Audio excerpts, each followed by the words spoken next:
Black Horse Pony.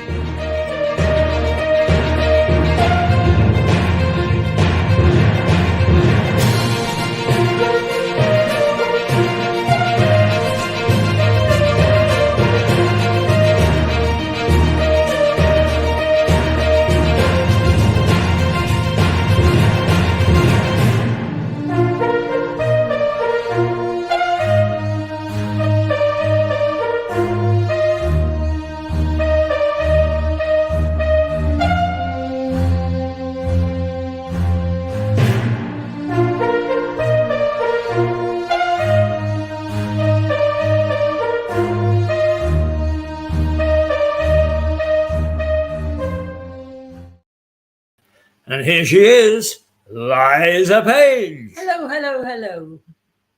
Well, here we are at the Black Horse that I know rather well. Hello, everyone. Nice to see you.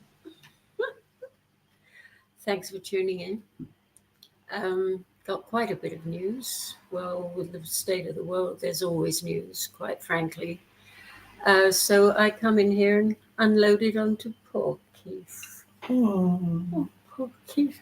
He says he's going to report me to social services for cruelty. It's the makeup to cover my black eye. Poor lamb. I mean, we got the heave-ho, didn't we, from the White Hart? But now the Black Horse has been Can so I say how kind sad as it to is take us to go past the desolate White Hart? Oh, it really, the end of an era, you know. It's always very, very sad. But not a lot we can do about that for the moment. Just, you know, do really what we can. Let's say that Declan is being absolutely a perfect host at the Black Horse. Oh, absolutely I know. Perfect He's host. a lovely man. I've known Declan for a long time. We used to work out at the same gymnasium together, sweating all bells and things. I don't know if it did any good or not. But yes, I've known him a long time. He's a very, very charming man. Yes, very kind man. So we're lucky to be here. We are indeed. So now he's putting up with us for a while. It's nice to have friends, isn't it? It is. Even if they don't last long.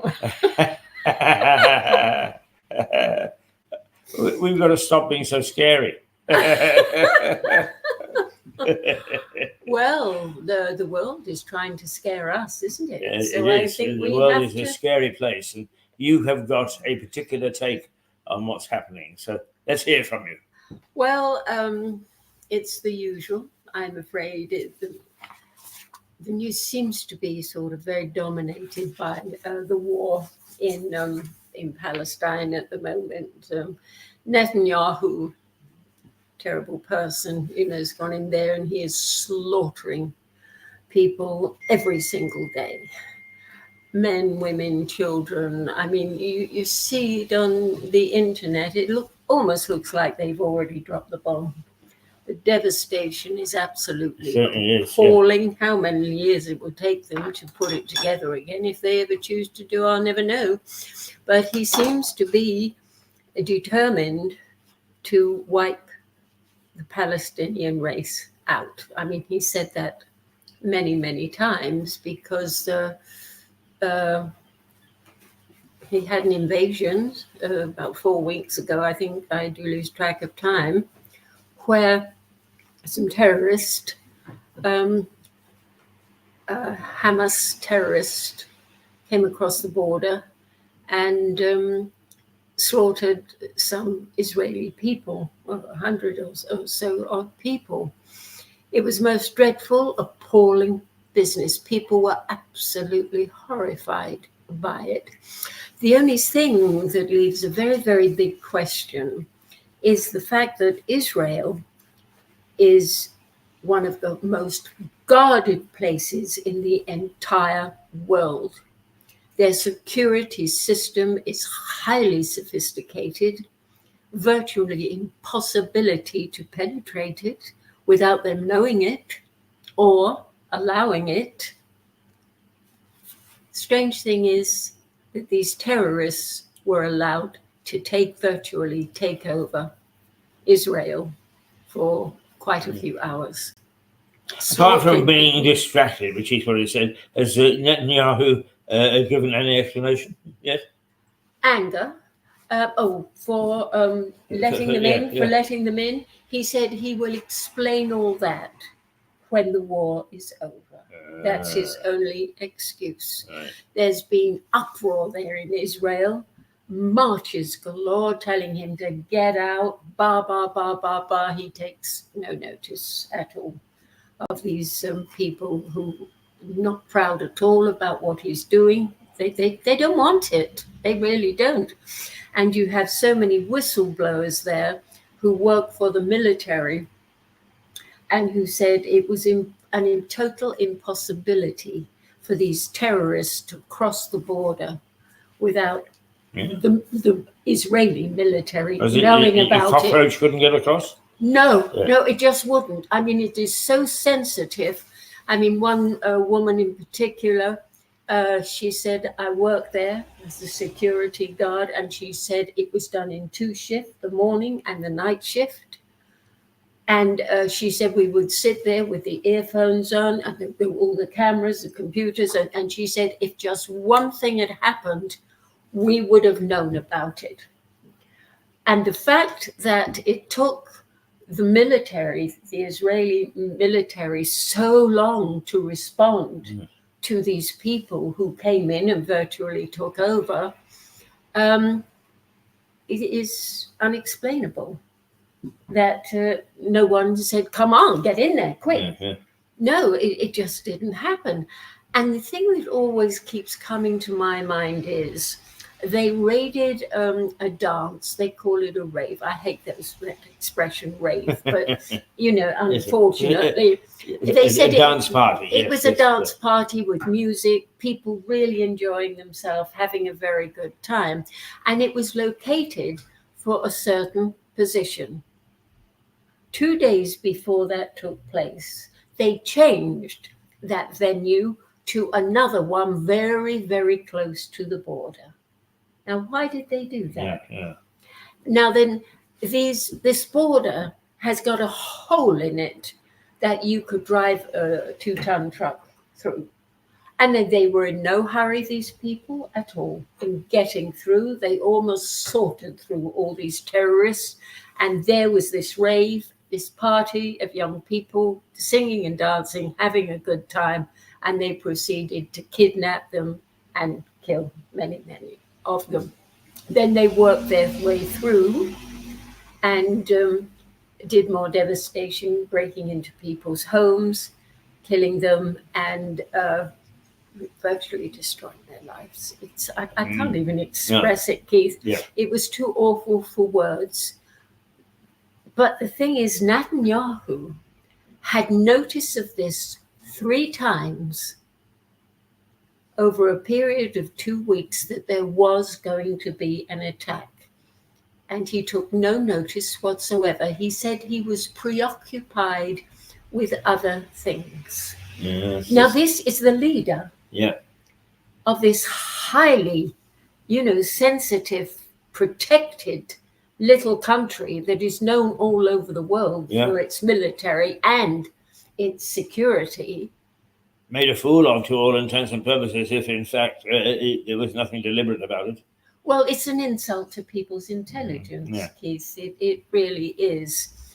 So out of anger, he said, right, I am going in there to slaughter these people with my army and what I've got. And certain little groveling celebrities said, that's it, you go and teach them and wipe them off the earth and give them hell. Yeah, I find that a bit strange, Yeah, it all sounds very weird to me, but as Netanyahu and the Hamas that came in and did the slaughtering are 2 of a kind. They know one another very, very well because they are financed by Israel and America. Mm. Yeah. And so it was totally planned to give Netanyahu an excuse for going into Palestine, Gaza, and slaughtering all these innocent civilians that don't know politics from schmolitics, saying he is going to wipe them totally off the map. He gives some little things, look, we're coming in, so keep moving down to the south to the end. Well, they get to the end and there's nothing there. He turned off the water, the electricity, the food. There were loads and loads of great big trucks waiting outside, Keith, to try to get food and water into these people, and he wouldn't allow these trucks in to help these poor people. I just couldn't fathom it for the life of me, and now they've offered Tony Blair the job of going there and sorting out the problem. You see, what to do with these poor Palestinians, and there's not many of them left. And what is left, they're under the rubble, little children, they're bringing out little bodies all the time. I can't even watch it.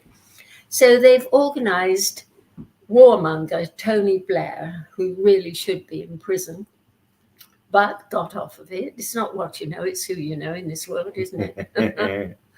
He's going in to sort things out regarding what is left of the Palestinians. And strange, he's had an office, though, in Gaza for quite a few years, preparing for this thing. And now we also have the other chap. What's his name? He was prime minister here, Keith. Cameron. Cameron, yes, Cameron, who was our prime minister for a while and buggered everything up with the European Union, went over there, tried to do business, and came back with a box of Tampax, said there will be no tax on sanitary towels. That's all he came back with. Do you remember that? It was laughable. Anyway, so, he was pretty ineffectual, but they've wheeled him out again, you see. Yes, wheel him out's another name. But these dreadful, terrible people. And it all comes down to money, darling. Yes, every single thing. They're not in for revenge. They're in there because Palestine, Gaza, is a very, very wealthy country. They have discovered oil on the Palestinian coast, and it is worth trillions and trillions of dollars. So Cameron and Blair, well, we better get in there and have some of that, I mean, all planned totally. They're in there for the frickin' oil, darling. That's what they're in there for. And listen, I'm not going to go into the details of how it was discovered and all that, because it would take up your whole show. Just take my word for it. They've got it and he wants it. Right. Yeah. Yep. So that's a good summation. That's excellent. Yes. Yeah. So for a while, we'll leave it at that until I get some facts, yes, all straight. Oh, listen to this, Keith. 30 journalists have been killed in Gaza so far. Wow, that's a fair number, isn't it? Yeah. The death toll from Israel's war on Gaza has exceeded 10,000 in less than 4 weeks, according to Gaza Health Minister. Yeah. Well, those journalists, God bless them, going in there to try and get some stories and get some facts back to them. And they're very brave people. It's amazing how, particularly what I would call the little L liberals, are very quick to blame the media. It's all the media's fault. You hear that all the time. Yeah. Okay, we're not perfect. Nobody suggests that we are. But a lot of my colleagues, and one even has a foundation set up, Rory Peck Foundation, who is a very brave cameraman. And I work with several brave cameramen who either got wounded or actually lost their lives. I jokingly say to people, of course, the difference between ourselves and the ordinary public is that if the bomb goes off, we run towards it when other people run away. But of course, that's a simplistic view, and it's much worse than that. And to be quite honest with you, there are people who have served in Northern Ireland, and we've got at least 2 on this station. We worry all the time about what might be under our car on any given morning that we go out.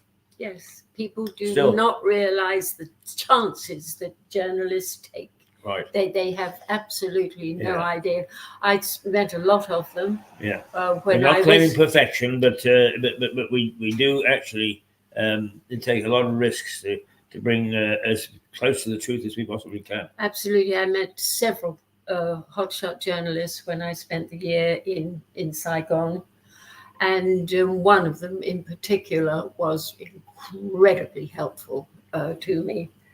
I don't know. I don't think I probably would have got out there if it hadn't been for Bryce Miller, who was a total, very dear friend to me. But the other chaps, I mean, they were out there, hopping on a train to Da Nang. Come on, let's have food buy. That's the action. Come on, let's get up there and get the story. Oh, yes. Yeah, people don't realize what journalism is. Yes. I remember interviewing Peter Hitchin. I said, what made you take up such a dangerous job as journalism? He said, it's not dangerous.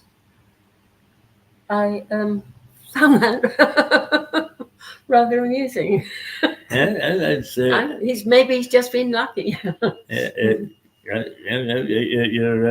You're painting a very nice picture this morning. Yes. Keep going. Keep at it. Yeah, well, it is going to keep coming, and it is not pretty. It is not pretty. Video trans school. Video trans school. Right. That's a trans school that is showing a video. Ah, right. Video exposes trans indoctrination in primary school. Parents have expressed outrage over a primary school inclusion lesson video depicting the story of a male teddy bear who believes he was born in the wrong body. The male has the story. Children are being indoctrinated into thinking miserable boys who may be questioning their agenda may be happier if transition to become girls. Our promotional video for a primary school inclusion lesson reveals. Teachers at hundreds of schools across the UK are sharing nonsense from lessons plans created by controversial inclusion group. No outsiders. No outsiders. Mm-hmm.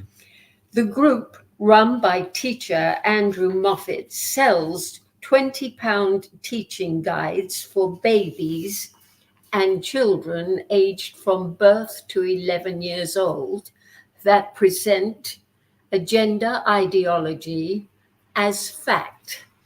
Now a recording has emerged of a teacher at Praywood Primary School, St Albans, taking a no outsider lesson where she reads aloud a book to her class of 10-year-olds, explaining how unhappy boy teddy bear called Thomas becomes happier when he transforms into a girl called Tilly. I mean, this is so wicked. It's so dreadful. A woman called, this is the gender industry. I ran across an investigative journalist called Jennifer Bilek, Bilek. The gender industry is driven by profits and transhumanist ideology. It's very, very profitable as an industry to sterilize young people and convince them they can be born in the wrong bodies. You're creating a market for big fertility or the technological reproduction, egg freezing, surrogating, genetic manipulation, facial recognition, all sorts of the technological innovation. Right, now, It's, in other words, she's saying it's big business. yes, this is as reported by Jennifer Bilek. Yes, investigative journalist. Right. Jennifer Bilek, Bilek.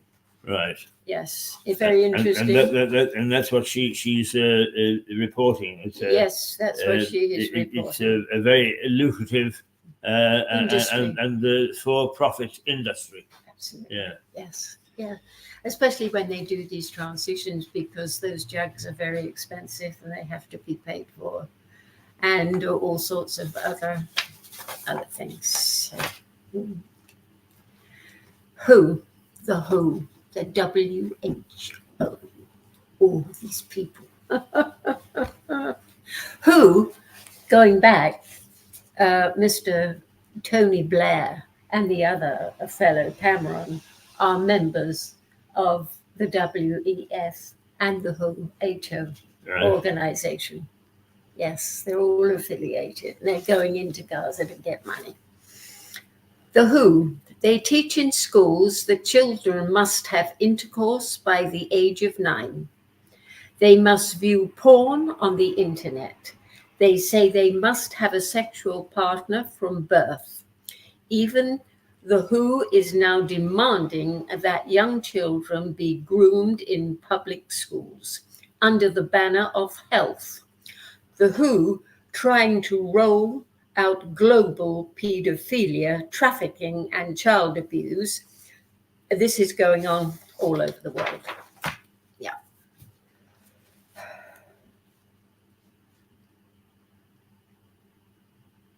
America, this is ITV, America launches attack on Iranian target in Syria as fears of regional war grows. Hamas, last days, Israel broke through Hamas defenses and entered secret tunnels. Oh, like those tunnels are not all over the world. They're all over the world, those tunnels. Okay, I couldn't resist this. Because they're two of my very favorite people, lovely chaps. Bill Gates and Tony Blair.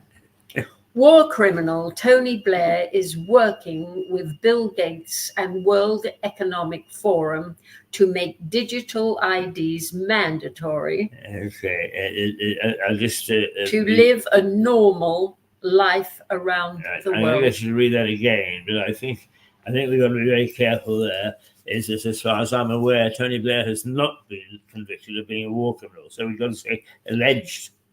Okay, alleged. I think he got away with murder, quite frankly. Maybe, but nonetheless, there is nothing anywhere on record, as I'm aware, to say that he's a war criminal. So be very careful. I mean, you might just find them coming after you for that. Alleged war criminal Tony Blair is working with Bill Gates and World Economic Forum to make digital IDs mandatory to live a normal life around the world. Tony Blair, Labour Prime Minister to Britain from 1994 to 2007, great buddy of George W. Bush, and joining the UK with the war in Iraq, which resulted in millions in needless deaths, and a label of war criminal for Blair. Okay, yeah. Now then, Dear Tony is loathed by the British public as a hypocritical war criminal who used the Labour Party to advance a Now, cruel who's saying this? off the internet. I've got the guy's name. I'll bring it all in. To advance a cruel neoliberal agenda that when he was given a knighthood by the British state in 2022, more than 1 million people signed a petition demanding the honour be rescinded.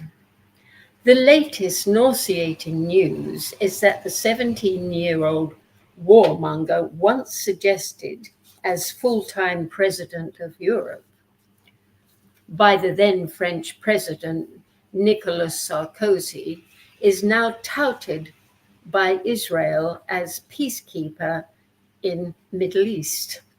To quote the Daily Telegraph's headline from November the 13th to 2023, the report explains that serving as the energy for the Middle East quartet from 2007 to 2015, Blair was handed the task of helping develop the Palestinian economy, with his role overlapping Netanyahu's second term.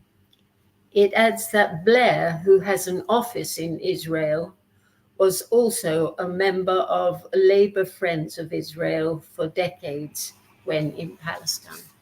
Okay, right. That one, exactly the same caveat where it says war criminal, just say alleged war criminal. Alleged. Right, yeah. Mm-hmm. Okay. Oh dear. It is somebody's opinion. And while I'm perfectly happy for an opinion, opinions must be open to a counter opinion. Yes. Yeah. Okay. Hindustan Times. Right. Families of hostages march through Jerusalem. Family members of hostages held by Hamas marched to protest in front of Prime Minister Benjamin Netanyahu's office. The families reached out to war cabinet ministers, but didn't get a response. The war cabinet ministers, including R.M. Netanyahu and Defense Minister Yoav Gallant, embraced many of them. Gallant embraced many of them. Yeah. As Truth Seeker, this is a comment on Truth Seeker. As a human being, I feel very sad to see that women crying in desperation at one time. At the same time, just look at the thousands of babies being murdered in Gaza. Jews, Christians, and Muslims have lived peacefully in Palestine for thousands of years. But see how politicians in the West, Zionists, and other world leaders have caused so much human suffering. Not bad, not bad.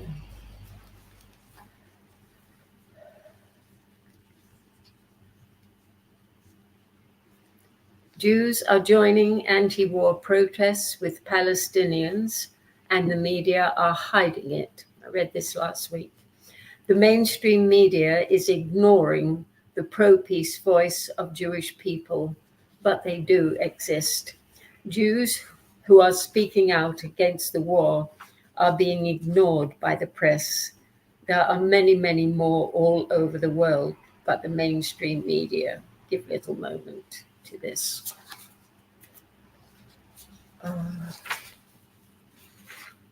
Can I read something by Vernon Coleman? You may, as long as you attribute it, yeah. My lovely, lovely Dr. Vernon Coleman, who has been banned everywhere like David Icke. Oh dear. Poor David's been banned from 27 countries. This is one man who works out of a little one-bedroom flat on the Isle of Wight, and they are that terrified of him. Can you imagine?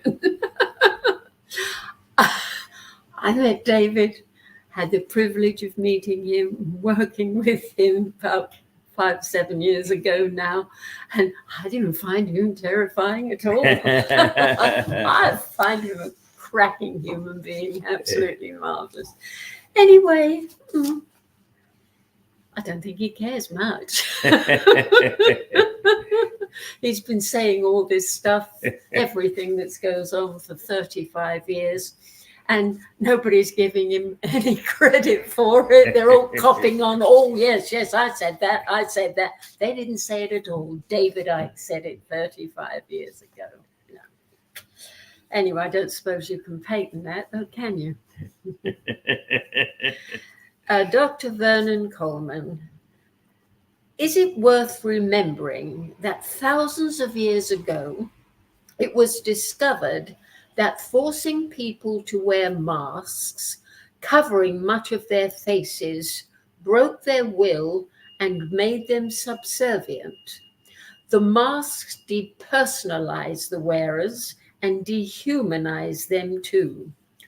The rules about masks for children are likely to get tougher as cowardly child-abusing teachers demand that the CIA-approved torture techniques be more severely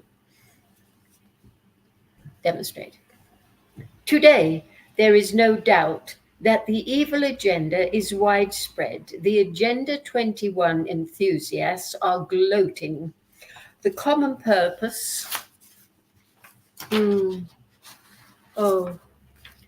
sorry about this.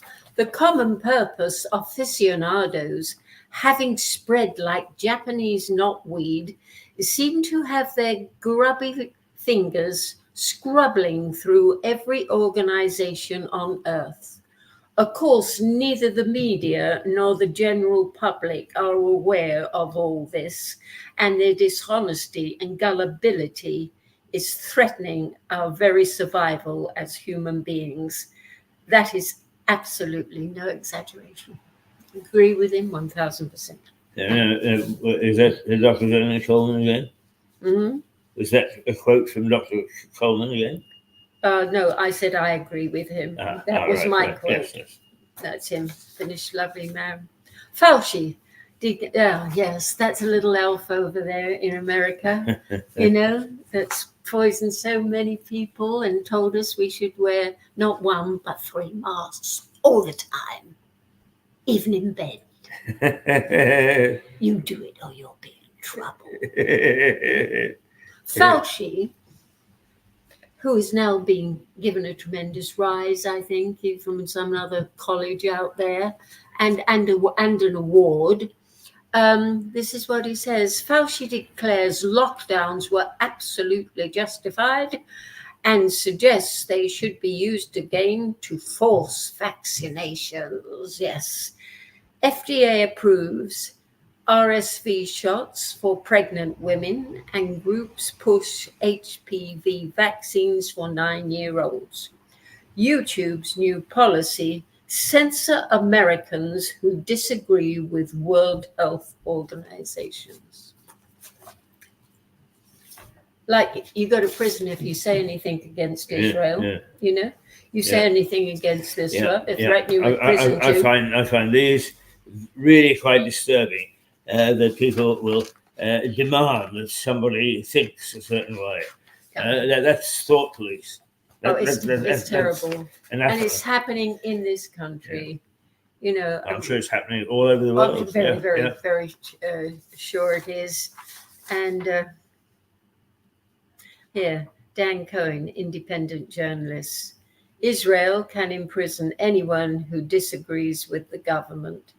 Civil war is imminent, blood on the streets, Jew against Jew, anti-Nazi Jews. Netanyahu deliberately fosters the press to exaggerate the violence in Damascus. Okay, that's all I've got. All right. Well, there's a lot there. Liza. Your opening statement, just reminding us of a couple of things that we've raised in the past, Yes. is very articulate. What's going on in Israel and in Gaza, and for that matter, around the world, associated with them is that's the sort of stuff, as you say. The regular press, to some extent, has been nobbled from passing on in any real way. Because I'm very sure they did. And then there especially is that money over there in Gaza, because Gaza's a very, very wealthy little country. Right. And when I came across that, why in hell didn't I remember that? You know? But also there are some other thoughts by people who take, as you do, the alternative view, and they indeed are very pertinent to the debate that's going on. So that's a very, very full program, and you've actually taken about 36 minutes this morning. Yeah, which is got rather through good. a lot in rather a short space of time. Well, there are a few things there, I think, that, in reflection, we shall ask you to expand on next week. Absolutely. I'd be delighted to, absolutely delighted to. And it was only 3 days ago that I cottoned on to the oil and the gas that has been discovered in Palestinian waters on the edge. In other words, which belongs to them. Your thesis is that Israel wants theirs. Wouldn't you? Well. Because this will, you see, if they take over that oil, that will put Israel on the market of one of the world's leaders. Right. You see, they were forced then, with all that money, they're a force then to be reckoned with. And also, they have plans, Netanyahu has plans to take over the Suez Canal and call it Ben Gurion Canal.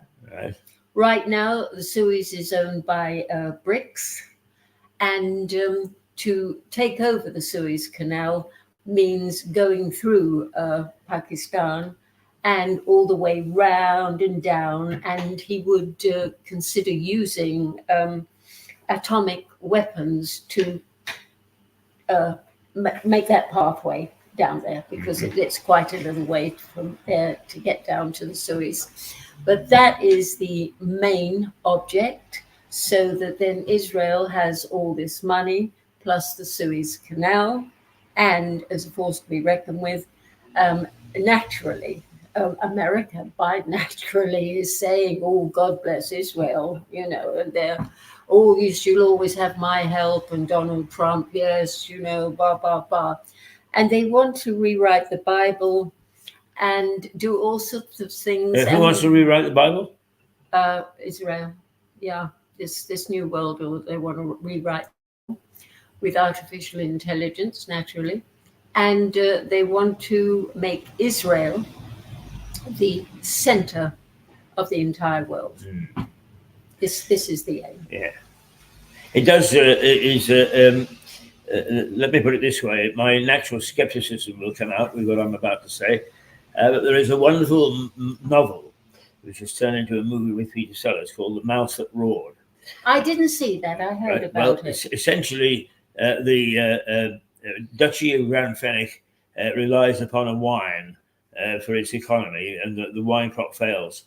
So they decide that they'll invade the United States, lose, and get all sorts of money from the Marshall Plan to look after their economy. The trouble is that they invade the United States on a day when there's a nuclear test, and they win. So they come back with an atomic bomb, and every country in the world then wants to know them. So it seems to me that what's happening here is that Hamas, or Palestine, if you wish, it's got all the oil, and everybody. I mean, I can't actually see all the oil brokers in the world, of which there are many. Letting them keep it. Exactly. No. And I mean, when they ever Well, I'm not saying a whole lot, because when Norway discovered oil in its waters that belonged to them, they got to keep it, and then that country, from being just a sort of a small fishing village type affair, is now very, very much established, and is very interesting country. So if you are allowed to keep the oil that you discover, you can do so much for your own country. But if you decide to do that, they will send someone in to put the block on you. Yeah. Well, and that's You really, cannot have all that to yourself. yeah, I mean, look at the oil that we've taken out of Africa. I mean, if those people have been allowed to keep their oil and do something for their country and their people, then they would have been much, much better off. But no, we take their oil from them, and what we do is we put on a concert with Bono and the other guy to feed the children of Africa. That's what we do. We put on a concert for the poor, starving children. But do you know how much oil there is down there in Africa? Yeah. Having said that, though, what I would say is that situation can't exist as long as some rather more sophisticated people will let it. Exactly. So it's Exactly. Your conspiracy theories or your is, hey, hang on, there are more players here than are obvious. Has some merit, I think. Yes. And you must keep on after that. Yeah. It's all this is terrible business. This slaughter is all about greed, human greed. I'm not sure that absolutely everything isn't about human greed. Yeah. To go and slaughter a bunch of people for money. Oh, it's done all over the world, isn't it? Yeah, absolutely. There's nothing new in that. It's only nothing new the in circumstances it at all. as to how moral it's deemed to be by the powers that be. But I mean, what you're saying in many ways is that, hang on, we're asking Tony Blair to be an arbiter of this. Yeah. Yeah. Yeah. Right. A very full morning. Thank you, Liza. It is a normal spirited view of what's going on Listen, in various parts of the world. Thank you for letting me say it. Thank you, my darling man. It's as we say, we don't put any view of Mirador on this. It's you present the facts. People must make up their own minds. Absolutely. Yeah. And indeed, Liza will be back next Monday, and she'll take this a step further and repeat and expand on some of the things she's raised this morning, because it is a very, very full program that she's had, and we only have limited time. So we do have to toodle pip now, toodle pip for the morning. Toodle pip until Wednesday morning. We will be back more spirited approaches to the news and often viewpoints that are not terribly popular and not actually put out by other television stations. But nonetheless, we stand by what we say, and we stand by the fact that there needs to be an alternative voice. And what we do is we follow the money. Yeah. Yes. We may follow it, but we never catch up with it. That's beautiful. Yeah. It's like the end of the rainbow. It's somewhere. Right. Thank you for being with us today, and thank you for being with us in Mirador for our series of programs. We do have now a really good team of experts. Yes, we're a speech channel. No, we are not going to either flounder in the mud claiming we're celebrities or do tap dances in Philly knickers. If you want that sort of thing, you go elsewhere. If you want good, honest debate and to hear things that you can't hear anywhere else, then Mirador is the is this channel for you. And we welcome you, and we look forward to seeing you and talking to you. And 3 days a week, and for that matter, if you wanted to talk on a day that we're not on the air, let us know, because with a flick of the switch, we're quite happy to be there to talk to you. Say toodle pip.